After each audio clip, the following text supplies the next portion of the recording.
مولا صلی وسلم دائماً ابداً علی حبیب کے خیر خلق کلہم۔ عظیم پاکستانیوں کی خدمت میں عوامی عدالت سے ڈاکٹر حفیظ کیسر کا سلام۔ خواتین و حضرات، آپ نے گزشتہ ہفتے اسلام آباد میں انتہائی کشمکش کا ماحول دیکھا۔ ایک طرف عمران خان اپنی حکومت بچانے کے لیے نت نئے حربے استعمال کر رہے تھے، اور دوسری جانب اپوزیشن عدالت کے دروازے پر بیٹھی تھی اور ہر وقت عدالت سے مدد مانگ رہی تھی کہ وہ عدم اعتماد پر ووٹنگ کرا دے۔ آج حکومت ختم ہو چکی ہے اور خان صاحب ایک نئے محاذ پر روانہ ہو چکے ہیں، اور وہ محاذ ہے جلسوں کا محاذ۔ سوال یہ ہے کہ کیا عمران خان ان تمام تر 4.25 سال کی ناکامیوں کے بعد جلسوں کے ذریعے دوبارہ اقتدار حاصل کر سکیں گے؟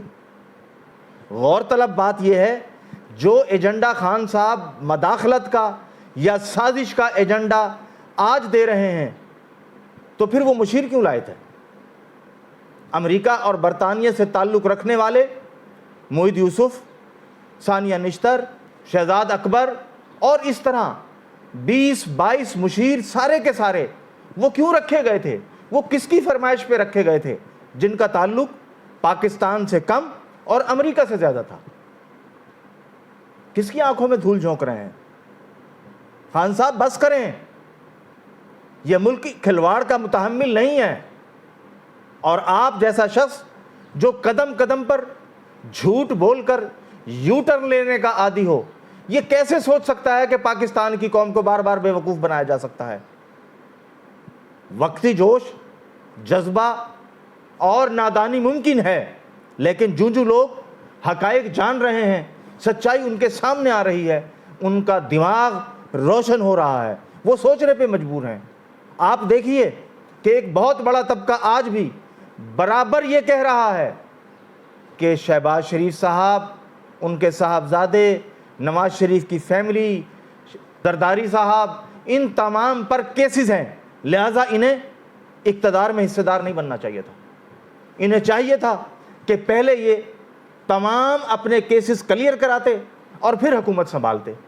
چونکہ پاکستان میں کبھی قانون کی حکمرانی رہی نہیں اور ہمیشہ آئین کی بالادستی کا مطالبہ اپنے مفاد کی شکوں تک رکھا ہے، نتیجہ پاکستان میں کوئی نظام نہیں، کوئی ڈسپلن نہیں، کوئی ضابطہ اخلاق نہیں، جس کا جو جی چاہے وہ کرتا رہتا ہے۔ آج پاکستان کو پھر ایک نئے بحران کا سامنا ہے۔ کرپٹ جماعتیں، شخصی جماعتیں، خاندانی جماعتیں اس ملک پر پھر مسلط ہونے کے لیے خان صاحب آپ کی وجہ سے آ رہی ہیں۔ قصور آپ کا ہے۔ پی ٹی آئی عام لوگوں کی جماعت تھی، عام لوگوں نے بنایا تھا، عام لوگوں کے وسائل سے بنی تھی، کسی وڈیرے جاگیردار صنعت کار نے نہیں بنایا تھا۔ لیکن جب 11 میں جلسہ کامیاب ہو گیا اور تمام صنعت کاروں نے، تمام سرمایہ داروں نے، تمام پارٹیاں بدلنے والوں نے مینار پاکستان پر عام لوگوں کا جوش و خروش دیکھا، تو وہ سارے کے سارے آپ کے قدموں میں آ گئے۔ آج آپ کو سب سے زیادہ دھوکہ انہی موسمی پرندوں نے دیا ہے جن کو عرف عام میں لوٹا کہا جاتا ہے۔ آپ نے لوٹی کی بجائے الیکٹیبلز کہہ دیا تھا۔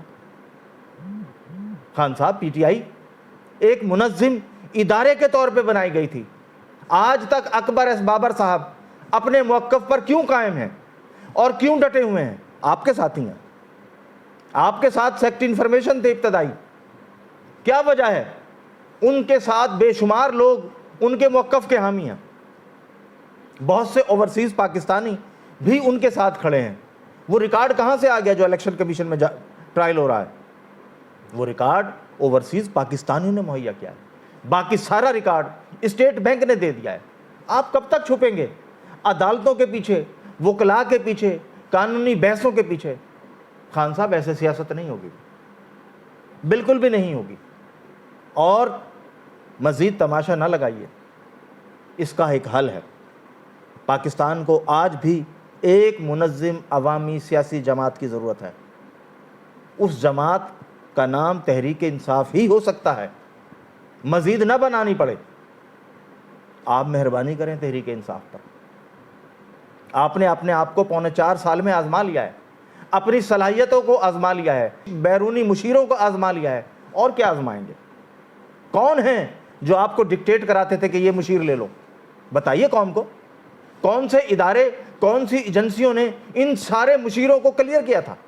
آپ بتائیے۔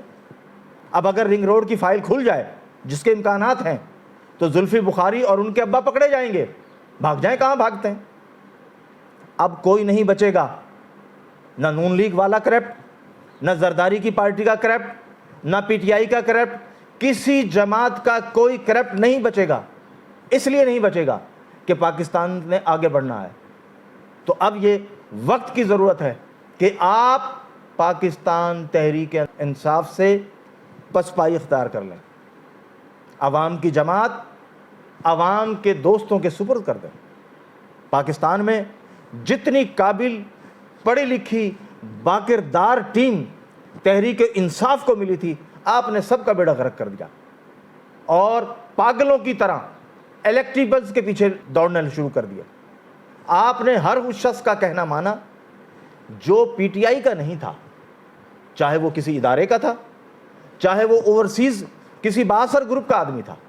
آپ نے ان کی خوشنودی کے لیے کام کیا۔ آپ کہتے ہیں میں امریکہ میرے خلاف سازش کر رہا ہے، تو آئی ایم ایف کو کون کنٹرول کرتا ہے؟ امریکہ۔ تو گورنر اسٹیٹ بینک کو فری ہینڈ دے کر آپ نے کس کے کہنے پر بٹھایا کہ وہ آئی ایم ایف کے ساتھ معاملات چلائے؟ امریکہ کے۔ آپ نے کون سا ایسا کام نہیں کیا جو امریکہ نے چاہا ہو؟ امریکہ نے کہا کہ سی پیک پہ کام کی رفتار سست کر دیں، آپ نے سست بھی کر دی، اور آپ نے کہ وزراء نے بیانات بھی دے دیے۔ پھر امریکہ نے کہا کہ سارا ریکارڈ سی پیک کے ساتھ معاملات جو طے ہو رہے ہیں وہ آئی ایم ایف کے حوالے کر دیا جائے۔ آپ نے وہ سارا کا سارا اٹھا کے آئی ایم ایف کو دے دیا۔ اس پہ چائنا کی ناراضگی موجود ہے۔ تو آپ کس کو دھوکہ دے رہے ہیں کہ آپ امریکہ کے خلاف ہیں؟ آپ امریکہ کے خلاف نہیں ہیں۔ اگر مجھ سے سچ پوچھیں تو آپ امریکہ کے وفادار ہیں۔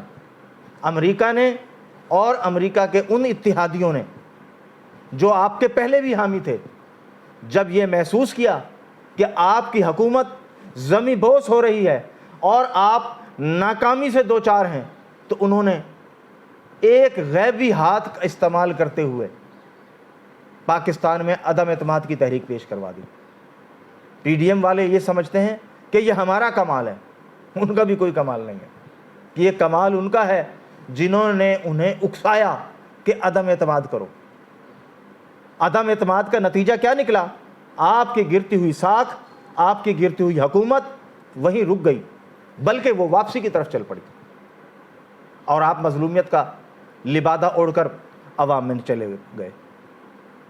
خان صاحب، نہ ایسے جماعتیں چلتی ہیں، نہ ایسے سسٹم چلتے ہیں، نہ ایسے ملک چلتے ہیں۔ آپ نے پاکستان کی معیشت کا جنازہ نکال دیا ہے۔ آپ نے پاکستان کی معاشی خوشحالی کے تمام منصوبوں پر پانی پھیر دیا ہے۔ آپ کو کس نے کہا تھا کہ 1 کروڑ نوکریوں کی بات کریں؟ آپ کو کس نے کہا تھا کہ آپ 50 لاکھ گھروں کا وعدہ کریں؟ کیا عوام نے کہا تھا؟ کون وہ منصوبہ ساز تھا جس نے آپ کو کنویں میں دھکا دیا تھا؟ آپ کہتے تھے اسد عمر آ جائے گا تو پاکستان کی معیشت دنوں میں ترقی کر جائے گی۔ او بھائی، وہ کھاد بیچنے والا تھا، آپ نے کھاد بیچنے والے کو معیشت کا ماہر بنا دیا۔ کس کس کو کیا بنا کے پیش کیا اس قوم کو دھوکہ دینے کے لیے؟ اور یہ اتنے سادہ تھے، یہ جس کا نام سنتے تھے اسی کے پیچھے لگ جاتے تھے۔ آپ نے کہا علیم خان آ رہا ہے، میرا علیم خان۔ علیم خان 11 کے جلسے کے بعد آپ کے پاس آیا تھا، اور آپ کا بل بقایا اسی نے پے کیا تھا۔ آپ نے کہا ترین آ گیا، ترین کا جہاز آ گیا۔ تو جب ترین نے انٹرا پارٹی الیکشن میں اسی وسائل کا استعمال کیا جن سے آپ بھی انجوائے کرتے تھے، اور جسٹس وجیہ الدین صاحب نے ان کا ہاتھ پکڑا تاکہ پارٹی کو بچایا جا سکے، تو آپ جسٹس وجیہ کے ساتھ نہیں تھے، آپ ترین کے ساتھ تھے۔ آپ چاہتے تھے کہ ترین اپنے جیسے لوگوں کو پارٹی کے میں مستحکم کرے، اور پی ٹی آئی عوامی جماعت نہ رہے بلکہ خواص کی جماعت بن جائے۔ خواص کی جماعت تو آپ نے بنوا لی، نتیجہ بھی آپ نے ہی پایا۔ آج ڈھونڈیں کہاں ہیں علیم خان، کہاں ہیں ترین؟ ڈاکٹر فرید ملک صاحب کہتے تھے عمران خان میرا ایچسن کا کلاس فیلو ہوا، وہ پالیسیاں ایسے بدلے گا دنیا دیکھتی رہ جائے گی۔ اور میں نے ان سے کہا تھا کہ ڈاکٹر صاحب ایسا نہیں ہوگا، کیونکہ عمران خان کو اقتدار کا لالچ ہے، اور جس کو اقتدار کا لالچ ہو وہ کوئی بڑا کام نہیں کر سکتا، وہ بڑا لیڈر بھی نہیں بن سکتا۔ لیڈر بڑا وہ ہوتا ہے جو قوم بناتا ہے، جو ملک بناتا ہے، جو معاشی خوشحالی لاتا ہے، جو ترقی کو مضبوط بنیاد فراہم کرتا ہے۔ اگر بڑا لیڈر نواز شریف ہوتا تو کیا پاکستان میں آپ کو راستہ مل جاتا؟ اگر بڑا لیڈر زرداری ہوتا تو کیا پاکستان میں تحریک انصاف جڑ پکڑ سکتی؟ وہ بڑے نہیں تھے، ان کے کیسز گواہ ہیں، یہ الگ بات ہے۔ پاکستان کے انصاف میں، نظام میں اتنی خامیاں ہیں کہ وہ کسی طاقتور کو سزا نہیں دے سکتا، نہ آئندہ دے گا۔ ایک راستہ بچتا ہے آپ کے پاس، آپ پی ٹی آئی کی چیئرمین شپ سے ایک طرف ہو جائیے۔ میں یہ نہیں کہہ رہا کہ آپ پی ٹی آئی چھوڑ دیجئے، پی ٹی آئی کی چیئرمین شپ سے ایک طرف ہو جائیے۔ بہت سارے اچھے لوگ آج بھی موجود ہیں جو سائیڈوں پر بیٹھے ہیں، وہ سب متحد ہوں اور پاکستان تحریک انصاف کو وہی جماعت بنانے کی کوشش کریں جو ادارہ جاتی جماعت تھی۔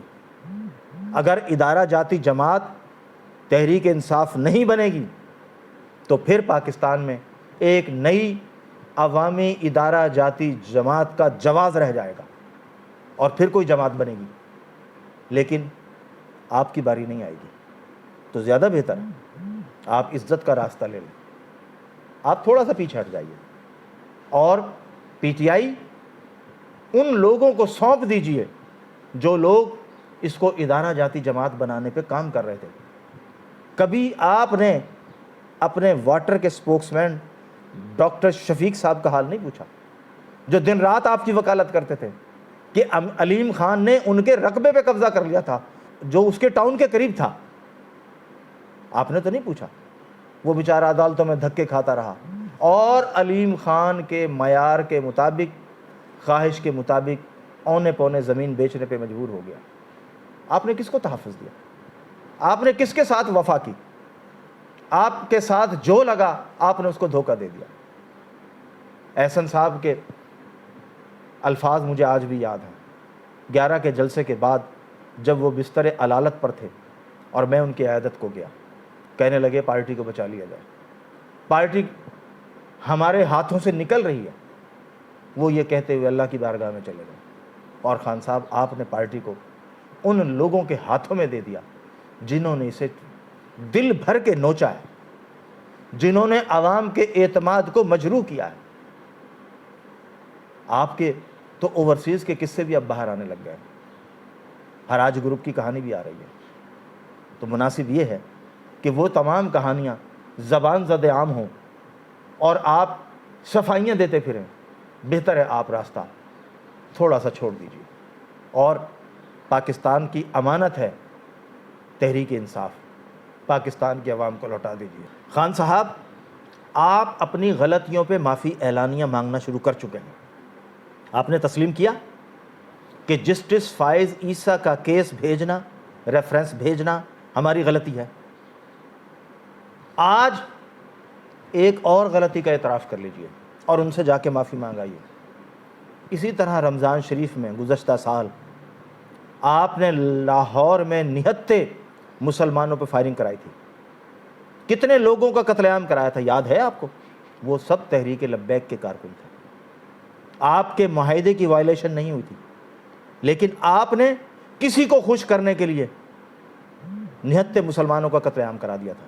جائیے ان سے بھی معافی مانگ لیجیے، اس سے پہلے کہ رب کی پکڑ آپ پر آ جائے اور آپ کو سنبھلنے کا موقع نہ ملے۔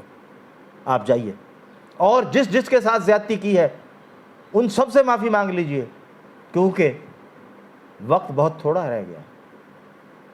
یہ بات میں نے شہباز شریف صاحب کو بھی کی ہے اپنے پروگرام کے ذریعے کہ آپ کچھ کرنا چاہتے ہیں، کر سکتے ہیں تو کر دکھائیے، آپ کے پاس بھی وقت نہیں ہے تو خان صاحب وقت بہت تھوڑا ہے، اس لیے غرور، تکبر اور اداکاری کی دنیا سے نکال آئیے، حقیقت کی دنیا میں آ جائیے، اسی میں آپ کی بہتری ہے اور آپ کے دوستوں کی بھی بہتری ہے۔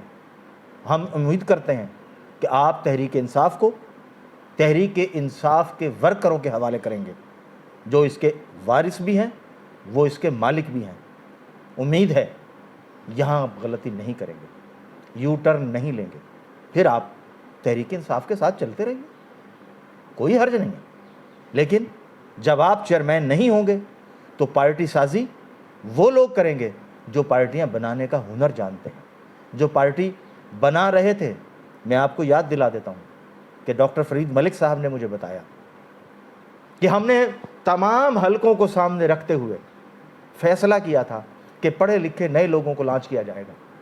اوورسیز پاکستانیوں نے کہا فنڈز ہم مہیا کریں گے، لیکن آپ نے تو ٹکٹیں بیچ دی۔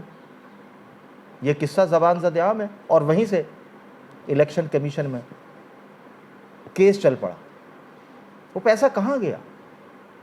وہ رقومات کہاں گئی؟ بہت بڑی بڑی رقومات آئی تھیں۔ ہم نے اوورسیز پاکستانیوں کا مذاق اڑایا ہے خان صاحب، اور اس کے ذمہ دار آپ ہیں۔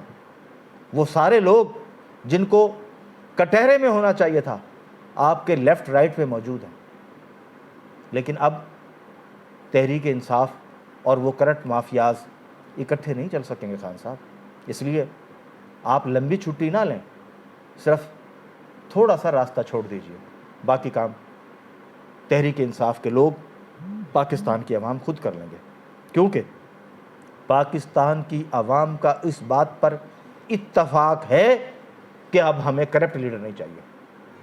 بہت شکریہ۔